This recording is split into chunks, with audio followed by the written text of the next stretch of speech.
Being a pharmacist today is more difficult than it's ever been before.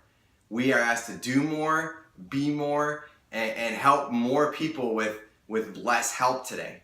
And that leaves a lot of us feeling stressed, overwhelmed, underappreciated, and just really feeling like we're not doing what we're supposed to be doing. Like maybe the career we chose might have been a mistake or might have been an error. Hi, my name is Jake Peplow. I'm a coach. I'm author of the book Unstoppable Pharmacist and creator of the new program that's coming soon, Unstoppable RX. I'm here today to share with you really kind of my story and the story of pharmacists in general. So I hope it really speaks to you here. I, like you, am a pharmacist, a full-time pharmacist. And a couple years back, I really hit a crossroads in my life. I really started asking those questions of did I make the right decisions with this career? Was this really the right path for me? I mean, every day I was driving into work, really just stressing about what's going to happen this day. My life was constant anxiety, constant stress, constantly dealing with the unknown with work. It was starting to affect who I was as a person, my family, my marriage, everything about me really started to get affected because of what was happening at work. I was constantly stressing about it, not only at work and at home. And it was really starting to affect my home life, my family, my friends, my coworkers, everybody. And I'm sure you can relate to this story. I mean, I would literally drive to work just thinking over and over in my head, just like, God, what's going to happen today? What's going to go wrong? Are the printers going to crash? Is my supervisor going to come in today? Am I going to get in trouble for something that maybe I didn't notice I was doing? Am I going to have to stay late today? Am I going to get yelled at from somebody? That's the things that would be circling through my mind going to work, and it would just be causing stress and anxiety before I even got there. And I'm sure a lot of you can relate to it. And there'll be other days too where it's just like, I'm making these calls, I'm on the phone with the insurance company all day long, and there'd be particular times when, I'd get there in the morning and we have to start making, like, let's say you have to do like a refill call, and I'd start making refill calls, and then I'd have to call an insurance company, and I'd just be sitting there just saying to myself, is this what all there is? I don't even feel like I'm a pharmacist. I feel like I'm, a glorified technician. And there was this not that there's anything wrong with being a technician, but, I just did not feel like I was doing what I was supposed to be doing.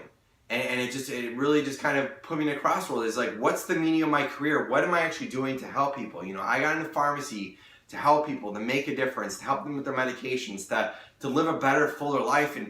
And I'm sitting on the phone with the insurance company for 20 minutes. Or, I'm sitting here fixing a printer, or I'm doing something that's not even related to pharmacists.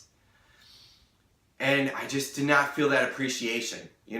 Customers would come in, they'd say, hey, here, take this bottle, just do this for me right away. All you have to do is put a label on it, right? And that to me, was just like, man, that's not all I do. I do a lot more.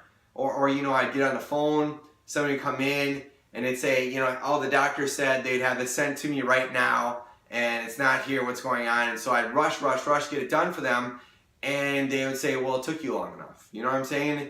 And it's, where's the appreciation?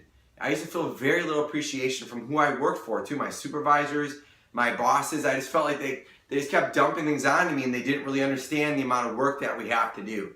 We keep hearing these promises that, new technology is going to make your life easier. And then, yes, maybe for the time being it would make it easier, and then slowly but surely they just keep adding more work. So we were still at that place we were at before, but with even more things to do. I know a lot of us today struggle with these because I've worked with lots and lots of pharmacists and technicians and people over the years. I've worked in many different environments, many different pharmacies, and I've had these complaints myself, and I've heard other people say too, Jake, I feel like I do so much every day, and I just feel like, I can't keep everybody happy. I feel like I try to keep everybody happy, but I just can't. It just doesn't work. I hit that point in my life too of did I make the right decision with my career? Do I want to do this anymore? And you know what? I started really working on it. I found a life coach. I found tools that eventually helped me, for a majority of the time, get over those last those pretty much three major issues that pharmacists deal with, of dealing with stress and anxiety, feeling like we're not doing what we're supposed to be doing in our career, and just really feeling with that lack of appreciation. And I'm going to share these tools of what I learned to get over those feelings. Not just in the short term, like, oh, hey, you know, I feel better, I feel happy every single day, you know, blah, blah, that's not it. But to really feel fulfilled and to feel achievement that maybe you didn't feel before, and maybe to save some people who are really thinking about doing something else, thinking about quitting their career, to maybe say, you know what, you could still keep doing what you're doing. You don't have to quit what you're doing and start all over again. That there is a better way, that you can feel more fulfilled and more achieved in your life. And that's what this video series is going to share with you. I look forward to sharing this with you. My name is Jake Peplow. Make it a great day.